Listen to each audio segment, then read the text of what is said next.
श्री स्वामी समर्थ मित्रांनो, तर आई होणं हे किती भाग्याचं काम असतं हे मी वेगळं सांगायला नको. आणि ज्या व्यक्तीला आई होता येत नाही तो त्रास शब्दात व्यक्त करता येत नाही.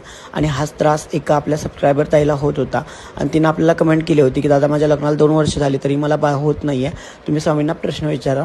त्याप्रमाणे मी पारायणाची पूजा झाल्यानंतर 2 चिठ्ठ्या तयार केल्या आणि त्या स्वामींसमोर ठेवल्या. आणि आश्चर्याची गोष्ट म्हणजे खूप मला आश्चर्य वाटलं की त्या दिवशी पूजा झाल्यानंतर आरतीच्या वेळेला स्वामींनी स्वतः कौल दिला आणि एका चिठ्ठीवर फूल पाडलं. मग ते नंतर मी एका लहान मुलाला म्हणजे माझ्या घरातल्या लहान मुलाला ती चिठ्ठी उचलायला सांगितली, कारण तो कौल स्वामींनी दिला होता. तुम्हाला फूल पण दिसत असेल त्या व्हिडिओमध्ये, तर तुम्ही बघा साईडला एक फूल आहे आणि ते त्यानंतर पडलं त्या चिठ्ठीवरती. आणि त्या चिठ्ठीमध्ये काय आलं होतं हे तुम्हाला जाणून घ्यायचं असेल तर मित्रांनो, त्या चिठ्ठीमध्ये असं आलं की त्या ताईंना लवकरच आई होता येईल आणि त्या आई बनू शकतील. ही चिठ्ठी त्या स्वामींनी कौल दिला होता. तर लवकरात लवकर ताईंची इच्छा पूर्ण व्हावी आणि ही स्वामींचरणी प्रार्थना. श्री स्वामी समर्थ. जय जय स्वामी समर्थ.